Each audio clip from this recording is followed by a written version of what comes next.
Vous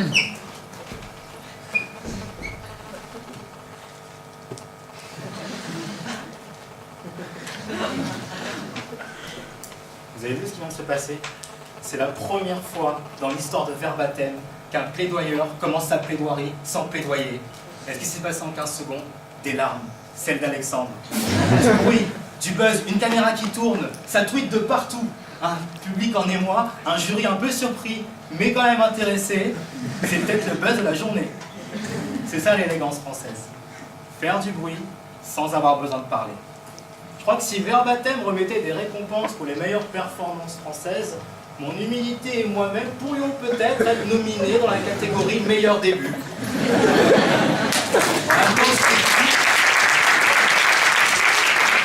Ce début, c'est pas le mien.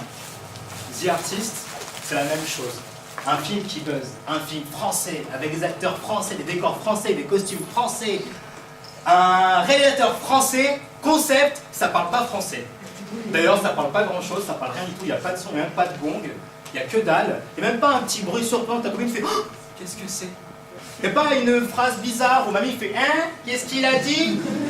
Rien du tout. Et les cinéphiles ici pourraient dire, d'ailleurs, le cinéma français, c'est bizarre parce que c'est un cinéma qui est profond, c'est un cinéma qui a une vraie histoire, un vrai texte, de vrais dialogues, du style vous voulez un whisky? Non, juste un doigt. Vous voulez pas un whisky d'abord? Ou encore, évidemment, l'éminent. Tu as mangé hier soir? Non, j'ai oublié. Et bien d'autres. Et en même temps, quoi de plus normal, quoi de plus naturel, quand on est de la patrie de Molière, Victor Hugo, Beck BD, Ken Murakami également.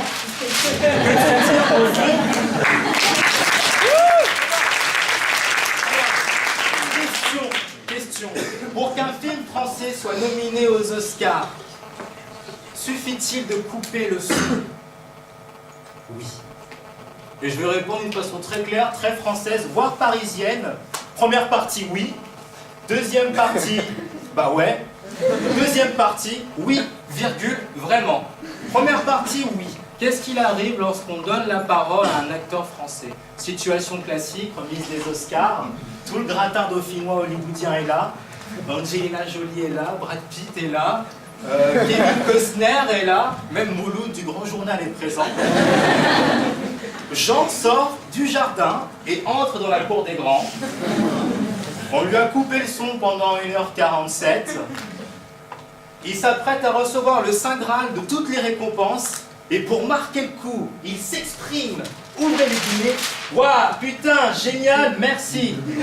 Belle syntaxe. Admirez quand même la construction grammaticale de la phrase de l'acteur. Waouh, évidemment, du verbe war.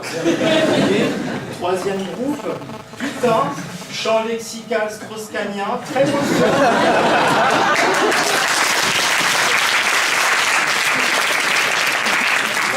Aux États-Unis, un peu moins en France. Génial, synonyme de joie.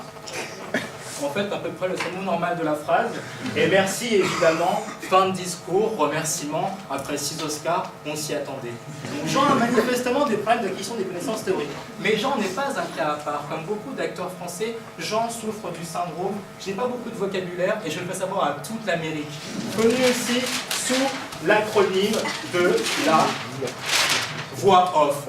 La voix off, à savoir ta voix, on s'en fout. C'est une... vous le savez tous, il y a une étude sociologique qui est basée sur le fait de plus on noter, mieux on me suit, qui a été reprise par les mathématiciens Bogda et Noff, et qui a montré la relation et le rationnel dans l'industrie cinématographique française depuis 150 ans, et qui a démontré d'une façon très mathématique qu'en fait cette industrie cinématographique française depuis 150 ans suit une fonction, une courbe de fonction de type 1 sur x moins bêta, où bêta représente l'ensemble de la consommation de popcorn dans les cinémas Pathé France du lundi au vendredi de 8h à minuit, et un dimanche sur deux, en ayant évidemment x moins bêta strictement positif, sinon ça n'a aucun sens. Et les gens auraient faim. Et ils ont démontré la corrélation négative entre, d'une part, le nombre d'entrées au box-office, d'autre part, la profondeur du texte. Suivant ainsi cette courbe, on se rend compte que, à ma droite, première position, Une bouteille à la mer de Thierry Battisti avec Omar Berrad et Christine O'Krell, 200 entrées. Et ces phrases cultes, l'amour que j'ai expiré n'avait d'égal que l'amour que j'inspirais. En deuxième position, 2004, Alain Chabat, bonjour Pierre, salut Pierre, 4 millions d'entrées. Et en troisième position, évidemment, le winner, The Artist, pas de dialogue, 6 Oscars.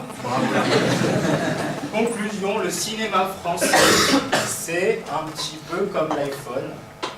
Si tu veux vibrer, il faut le mettre en silencieux.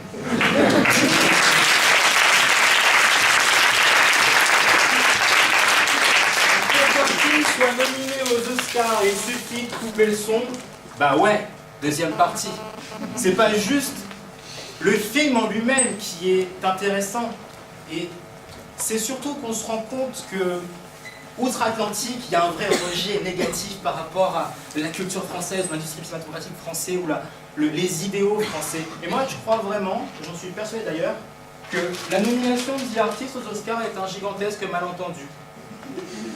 Malentendu parce que, dans une série de non-dits, The Artist s'est retrouvé passé à travers les mailles du filet, ni vu ni connu, un peu à la Jacques Chirac, ou à la Dominique Strauss-Kahn, ou à la Édouard Balladur, enfin la française quoi, tout simplement.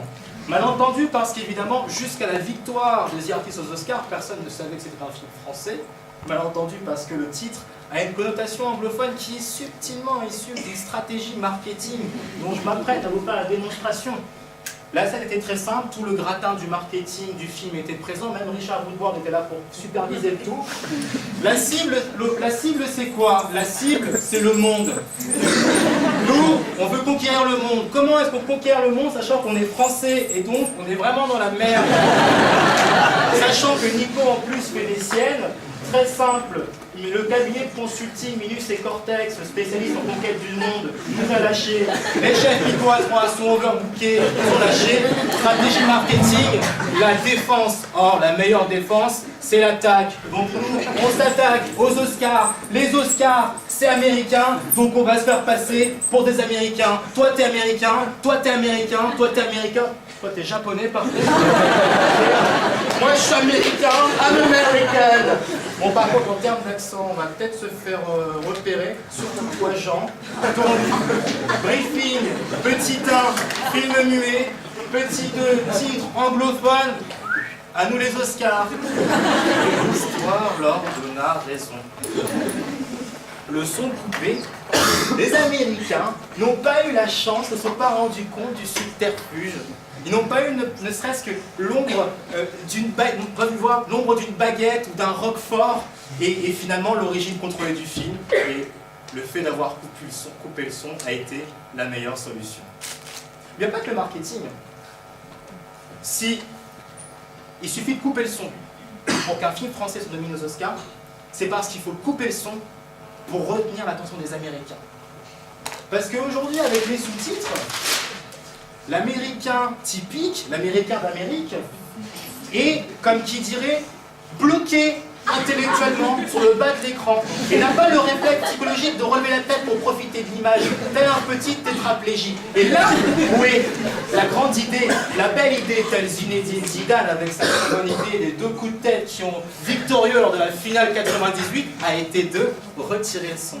Et donc, pas de son, pas de sous-titres. Donc visuellement, le champ augmente tout de suite, réflexe, on peut profiter des images, made in la France. C'est très très simple, il est là le secret. Il faut rester dans la simplicité. La recette The Artist, pas de texte, pas de son, pas de couleur, pas de pierre, pas de construction, pas de palais. Très peu de personnages, un chien, et on répond à la demande. On demande d'une société qui est habituée à ce qu'on lui simplifie continuellement les choses. C'est culturel. Pour être américain, il faut être simple. Il faut juste regarder les slogans et voir ce qui se passe dans ce pays. Je veux dire, McDonald's, venez comme vous êtes, comme les Ivoires. Génial. Barack Obama, président. Yes we can, 3 mots. 200 millions de votes. American Dream, 2 mots. 3 crises. Triple A, trop long. On en enlève un. Même les séries télévisuelles populaires, How I Met Your Mother, Friends, On a besoin de dire aux gens quand est-ce qu'il faut rire pour qu'ils se mettent à rire. Alors, pas étonnant qu'avec nos films d'auteur et nos textes très profonds, on n'ait jamais vraiment réussi à passer la barrière avant des nominations. D'ailleurs, on voit ce qui gagne. Hein. Million Dollar Baby, vous enlevez le texte, les paroles, et qu'est-ce qu'il reste? C'est une fille qui se prend des pains dans la gueule pour envie de film. Elle gagne, elle perd, elle s'entraîne, elle perd, elle gagne, elle perd, elle meurt, Zienne, merci, bonne soirée. Troisièmement, oui, bien sûr qu'il faut couper les sons, puisque aujourd'hui, dans une société française où nous sommes vachement basés sur les non-dits, c'est-à-dire ne dis rien, comprends, je te fais des gestes, voilà ce que ça veut dire avec. Vous voyez un mec dans la rue, rue de la République, qui se dirige vers vous avec son petit costume rouge et son regard farfadé et ses grands bras. Vous savez très bien que c'est un mec qui va vous prendre la tête pour vous dire qu'au Laos, les petits enfants meurent de faim et va vous faire sentir coupable parce que vous êtes étudiant et que vous vous êtes pris de l'argent. Donc en somme, vous l'avez compris, oui, bien sûr, oui, vraiment. Voilà ma thèse. Et ma conclusion, c'est qu'on les a quand même bien nus.